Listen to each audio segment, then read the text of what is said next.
Hello, Radiant Pearls and Fearless Creators. I'm so excited to have with me here today the lovely Mischelle O'Neill. And we're going to have such a great conversation here today on, of course, our continuation of the Writing Well series. But before we allow her to share her wisdom with us, I'd love for you to know a bit more about her so you can see the expertise that she's going to bring today. So today's guest speaker, Mischelle O'Neill, is the founder of Mastering Your Monday, a lifestyle enrichment firm. She valiantly served her country and is a retired United States Air Force veteran. She's been affiliated with the military and government for 30 plus years. Her greatest accomplishments include successfully raising a daughter with bipolar 1 disorder and climbing Mount Fuji. So she knows a thing or two about overwhelm and pushing that start button even when you don't feel like it. Mischelle, thank you so much for joining us today. I'm honored to be here, Stacy. Thank you so much for allowing me to step on your stage. Oh, awesome. So I know that, you have done some amazing things in your life leading up to now. And I would love to first find out, how did you find your purpose? Wow, big question. Well, really, it was just a lesson that I actually received at 9 years old from my mother. But it's just realizing that precious gift that I was given, and I felt compelled to share it. I focus on not only what we innately have, but what's available to us from the outside. And I really believe that once we all realize that, we have the ability to push that restart, start all over again. And I just wanted to get that message out. Awesome. Awesome. So, I can hear also with you sharing, your purpose, that it is intertwined with your passion. I could hear that in your voice. And I would love for you to share, exactly what is your passion to those who are listening. So my passion really is about teaching women how to fish. And what do I mean by that? And what I want them to understand, that no matter what our circumstances are, no matter what we find ourselves dealing with in life that stresses us, give us overwhelm, whether we feel underappreciated, no matter what happens, there's always a way to move forward. And it's just knowing how to go through that process. In our schools here, they have a thing called stop, drop, and roll.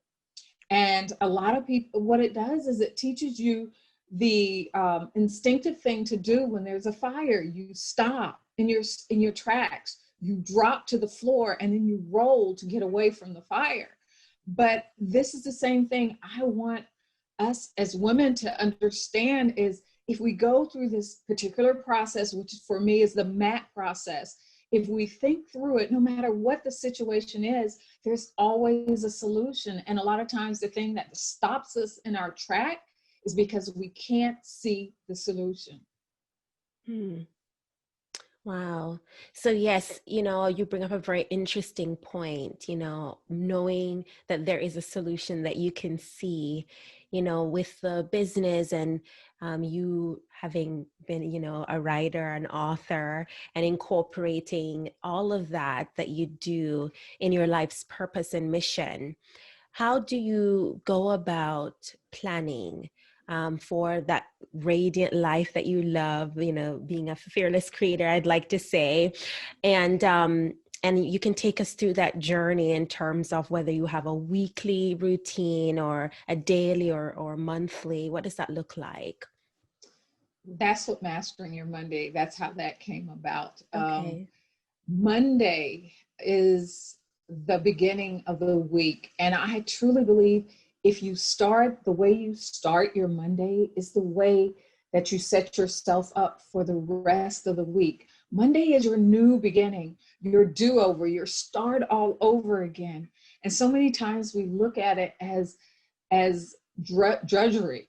And the thing is, if we start, and I like to prepare the Sunday before, is I sit down and I get into my planner and I think, what are the 3 biggest things that I want to accomplish this week? and you look at every aspect of your life, whether it be your personal, your professional, whichever, your church, whatever it is, what are the three things that I need to do this week to really feel that I've won my week? And I write those down. And then daily, as I remember those things, as I look back, I know that everything I do throughout that week is to make sure I accomplish those three things. So and then it makes it easy to say no to the other things. Is this going to help me accomplish this? Well, then this week, it's not that important. And so I think it's important that we have daily routines and we have weekly routines. And so for me, every day, I start the day as I mean to go on. And I try that by sometime with prayer and meditation, just to get my head in the right space to deal with whatever gets thrown my way during the day. Awesome. I really love, I don't know if it's this universal code or something, but that power of threes. I see a lot of people concentrating on the big three, and even the planner that I use and I have open up with me today, it has the three dots on each day where, I can circle in exactly what it is that I would like to accomplish. Of course, it's filled with stuff, but normally I have at least my top three, and that is like a daily thing. And I find that, okay, I get to be very productive, but sometimes, just like you were saying, it can get overwhelming knowing that, you have all those things that you need to accomplish, and you may have just that top three thing each day. But I love that you've simplified it even further by saying for the entire week, just having an outlook, and having that top three for the week. That's very interesting. I love that concept. And so, in terms of, you going about and even helping others, I know you have your own routine, and you are, coaching and helping others through your program. I would love for you to share a little bit more about how you may take others through that process, maybe even with the way that you write and you share. Maybe you have conversations by email or by sending, utilizing your book that you've written. I'd love for you to share some of the highlights that you've heard feedback on, or that has really stood out for you on your journey to writing well. Well, I'm so thrilled that you mentioned the book, because with the latest book that I wrote, it's called Managing, I'll Make It Through, Managing Life When All Hell Breaks Loose. So it's how do we deal with that thing that just knocks us down? And then how do we prepare to deal with it the next time, or something the next time it comes around? But along with that book, I created a journal. And so I really feel it's important to have a journal on our journey as we journey through something, but not just to keep track of what happened, but it's that what do I like to call it? That evidence that you have made it through. And so you get to look back and see, well, what lessons did I learn through this? What did I learn not to do again? And what did I learn to keep and hold on to, so that I know the next time I can be as resilient, if not better, and build on that. So the journal is real important for your aha moments. And so that's journaling is really important. And I would love to say I journal every day, but I don't. I forget. And sometimes days get too busy. But I realize it's really important to set that time away. So that's one of the things that I encourage my clients to do, is journal. And we talk about the process that I take them through is what I call the MAT technique, M-A-T, because I believe that all the real work happens on the mat. When you think of martial arts and boxing and all those things, they all have this mat. And that's where you learn your training and your technique, and you go through the process of being a master. So that's why I have the mat. And what is the mat? The mat is, M is your mind shifts from those old mindsets. It's those things that we've learned, those patterns that we've created throughout our lives. And how do we shift? Are they good patterns or are they bad patterns? Are they things we want to keep, or are they things that we need to shift from and say, hey, maybe they no longer serve me, or it's no longer a truth, or it never was a truth. And then the A is our arsenal. You know, what do we already have? And I believe that we have everything we need already inside of us. So what is it that we have already? You know, I don't know if you ever saw the movie Kingsman, but one of my favorite scenes was when he walked into that room and everything he needed for his mission was right there. All he needed to do is grab the right tools to complete that mission. And that's how we are. We've already got a lot of knowledge, experience. And so we need to grab from that knowledge and grab from that experience, and then use our community. Who do we already know? Who's the doctor? Who's the lawyer? Who's the best friend? Who's our mentor? People that already have their knowledge and experience that we can draw on. And that's what we go out into the world with. And that's how we deal with each one of our circumstances.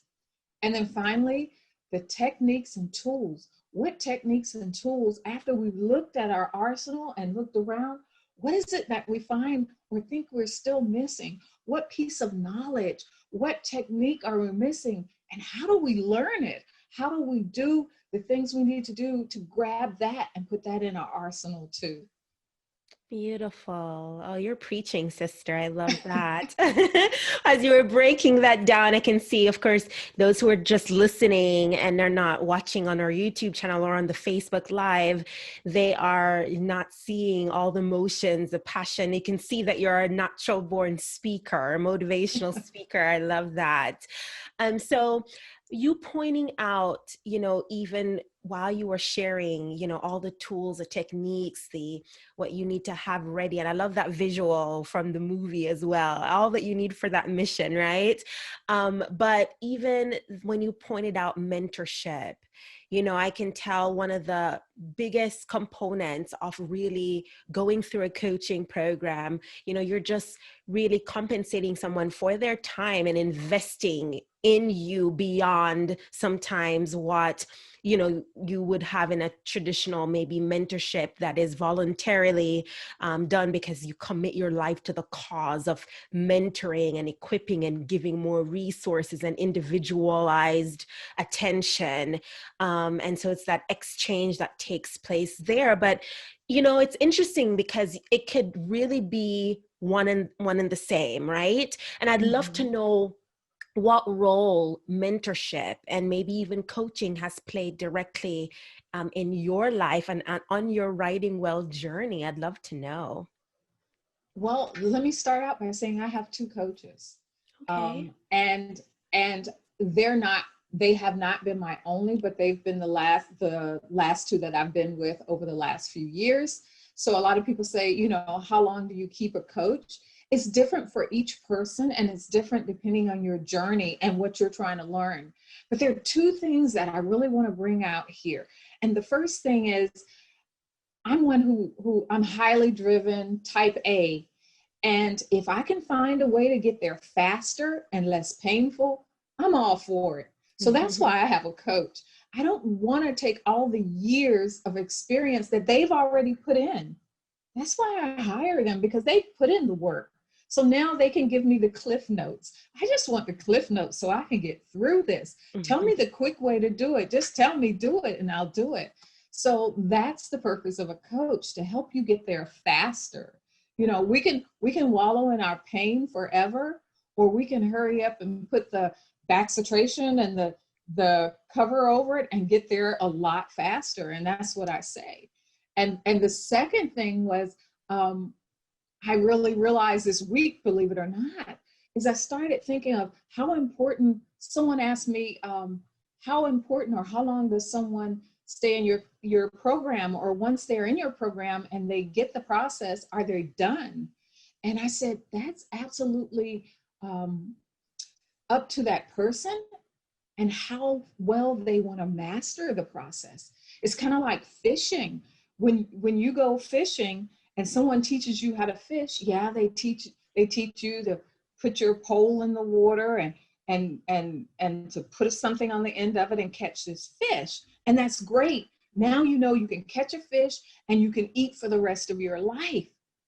But if you really want to master it and be able to catch the top fish and be able to get an abundance, then in that process, then you start saying, well, what kind of lure are you using? What do the different lures mean?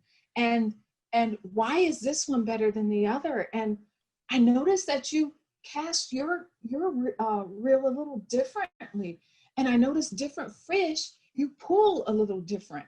So that's what a coach does for you and a mentor does for you, is how much you want to master that particular skill. Wow. One of the things that just came to mind as you were sharing that so beautifully is that, of course, when you're in the situation and you're living it and going through it, sometimes it's hard for you to be subjective and to really see the big picture. But someone who is, from the outside kind of looking in, that you've allowed into your space to speak life into your situation, and just to speak with you and for you to be in a place to receive it can make a whole lot of difference, which is why we do know that we need community. No man is an island. And having a coach and seeing the value in that allows you to be able to be that step ahead, where you get to choose who you're having coming into your circle to guide you, because they're coming from a place of wisdom as to where you want to go, and what you desire to do that they've already accomplished. And I love that they can help prevent some of those same pitfalls that they lived through and they experienced. There's nothing like speaking from a place of experience, because there's substance in what you do, help people to go through, having lived it. So that's awesome. I love that you pointed out all those amazing points. And so even when it comes to experiences, knowing that you value so much getting those Cliff Notes versions so that you can get further ahead, how would you say your experiences and your maybe setbacks and disappointments have shaped you into the person that you are today? Wow. It's everything. It's everything of learning and looking back on how you process through it. And if you process through it well, we all have experiences, but we need to take those experiences and take the lessons from it. I just read something today, and they said that mistakes and failures are just lessons and growth. And we have to look at those mistakes and failures, and that's all they are. And so I truly believe that as I look back on my life, I don't see any failures. I don't see any mistakes. I just see opportunities for new growth, because every time something doesn't work, it gives you that umption to try something new. It sure does, and even, when you were saying, I know one of the things while doing research and getting to know more about you is that you have recently released your second book this year. That's just incredible. And this has been a year of release for so many. And you mentioned a little bit earlier about the word abundance. And that actually that's my word for this year. And I know there's been a lot of loss and a lot of, things that have happened this year that none of us could have foreseen when we decided to come up with our words in the beginning of the year, right? But I believe in so many other ways, depending on your perspective, there still has been abundance, that people have been able to find abundance of time or an abundance of so many different things based on your perspective and your situation. And so, did you do both books this year, or is it just your second book released this year? The second one, the first one was actually just a year ago. So Okay. they've been back to back, and I had Yes. no intentions of writing the second one, but I was talking to my coach, And I was sharing with her the experiences I was dealing with at that time. And I was telling her the only way I am making it through this is actually was going through the Serenity Prayer, which is what my second book is about, is actually taking the original Serenity Prayer, which a lot of people don't know. They think it's just the first 4 lines, but it's actually a lot more to it. And I took each one of those lines and broke them down as a chapter and really dissected what that means in life, how we're to apply that principle to our lives, because that's what helped me get through some challenging times. Beautiful. Even as you're saying that, and I'm thinking about the idea and just the word serenity, Yes. getting to that serene place. And I know we talked a little bit earlier about overwhelm. So many people experience overwhelm because they don't have a plan. They don't really know a solution, what lies ahead. And so much in our conversation, I'm gleaning, I'm getting so much from, what we're discussing here today, because I do incorporate a lot of those same concepts in my life. And I love that you're putting towards so many components that really does allow you to thrive and live to that place where you can be fearless in what you've been given as a vision or a mission to accomplish, and knowing that there's steps, to get to that place where you're truly able to take other people on that journey with you, maybe in the form of writing a book, or, as you're doing with your program, and coaching others, mentoring others, and speaking life and hope and, peace. Oh, peace. How much, even as a nation, we need peace every Yes. day, and being able to find that through the art of journaling. That is such a big component of what we discuss here in this podcast. So you're the perfect fit here. But take us to a place in that book, because I would love for people to know more, and why they should also take the time out to invest in themselves, to read that book. We have a few weeks left here in the rest of 2020, and we want people, your name of that book, I'll make it through, managing life when all hell breaks loose. I mean, that's just incredible to think, being so specific in maybe the experience. Have you received any feedback? What was it like writing this particular book? And maybe something that stood out. I wrote the book because I was led to write the book. I really believe not only was I obedient, but I'm a woman of faith. And every time I would sit down before a chapter, I'm like, okay, Lord, what am I supposed to say? Because I don't know what to say. And I didn't rely on myself. I relied on what I heard. And when I wrote the book, because it was for me as well. And let me tell you, I have gone back over that book 3 times, even in the last year. It's not a one and done. It really isn't. Because each time you go through, you glean something different. I'm a word or I forgot the correct word, a logist. Well, anyway, I'm a wordsmith. I love words. Let me Yes. get that right. Okay. Mm-hmm. I know it's logo something. But so what I did is, as I read the line to each one of those, there's a word that just screamed at me. And I always want to understand stuff. So I would look up that word. And that was one of the first things that I would put in a chapter, because we use the English language through our understanding and not really the true meaning of a lot of words. And it was so important to me that you understood what this one word meant. Simple things like acceptance, accept. What does it mean to accept? What does it mean? Serenity. What does serenity really mean? We think of it as a feeling. And so all these things are for each chapter, sometimes one definition, sometimes 2 definitions, because I thought it was so important that you understood where I was going. And then the second thing is, in each chapter, not only is there the word of the understanding, but I also wanted you to have practical steps at the end to walk through this process. Not so each chapter has its own practical steps related to that. So the first chapter was accept the things I cannot change. No, Lord, give me the serenity. Yeah, the serenity to accept the things I cannot change. And I'm like, what do you mean, serenity to accept something? How am I supposed to be serene about accepting something that I don't like? And so that personality came out in that. How do I do this?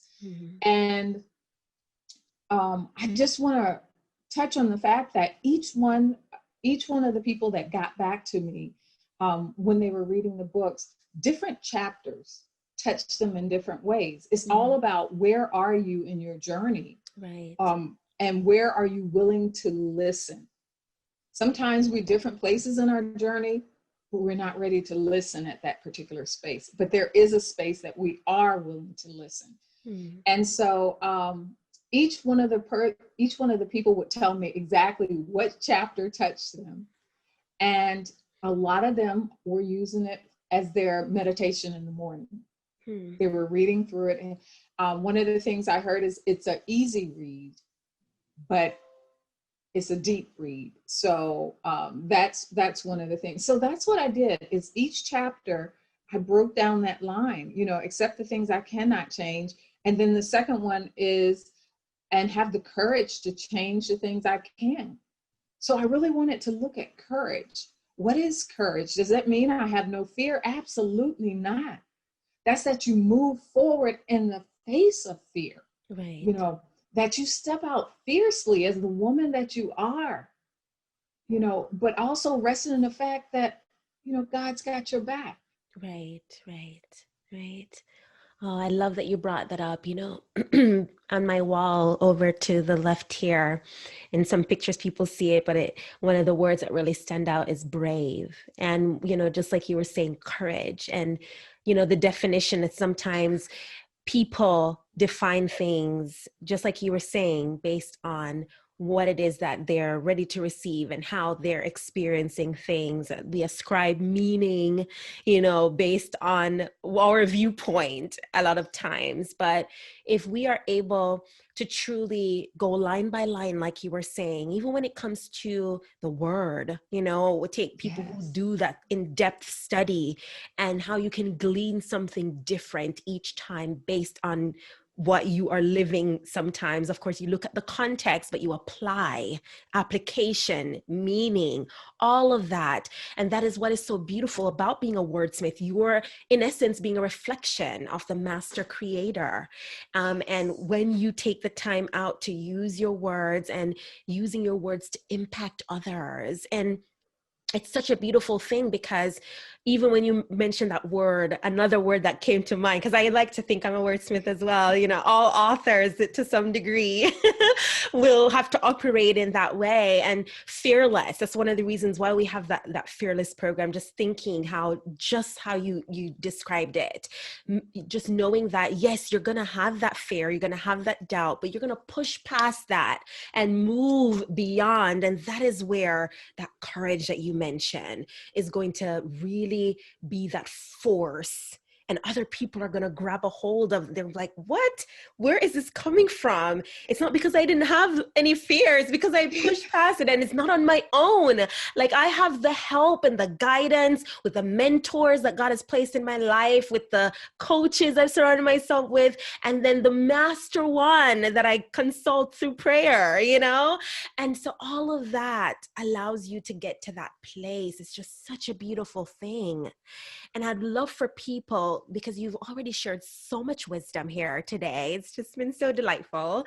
I would love for you to share, what last words that you would like to encourage your listeners to take with them on this journey to writing well, that you can leave with them today. Wow. Such a heavy task. So, my key takeaway is that you really do have everything you need already inside you. You are beautifully and wonderfully made. How beautiful, the creator. We are so complex that it isn't even totally understood by science. We are such complex creatures, but sometimes we just need someone to help us illuminate that. And sometimes it's through words, sometimes it's just through them being there. But we're often, and you said this, too close to see the forest for the trees. So it really is okay to ask for help and to utilize those who've been placed in your life. Beautiful, beautiful. I'd love for people to know how they can further connect with you and the marvelous book that you've written. Well, I have a site. It's, of course, masteringyourmonday.com. And if you'd like the journal and the book, it's / bundle. So it's masteringyourmonday.com / bundle. And you can also reach me on all social media at Mischelle O'Neill. So make sure you look at how to spell my name because it's different, but at Mischelle O'Neill, and you can find me. Yes, awesome. It is unique, and I'll make sure to link to everything in the show notes so we'll have easy access to your book and your website and, your handles and what you've provided there for people to connect with you. It's just been such a beautiful time here today, Mischelle. Thank you so much for sharing your wisdom and your expertise and just being the lady that really sees the value in mastering your Monday and being a master of your trade that really conveyed today. And I really appreciate you. Thank you. Thank you for allowing me to be here. I believe we're called to master the purpose and the gift that God has given us. We're called to excellence. And so I strive. Amen.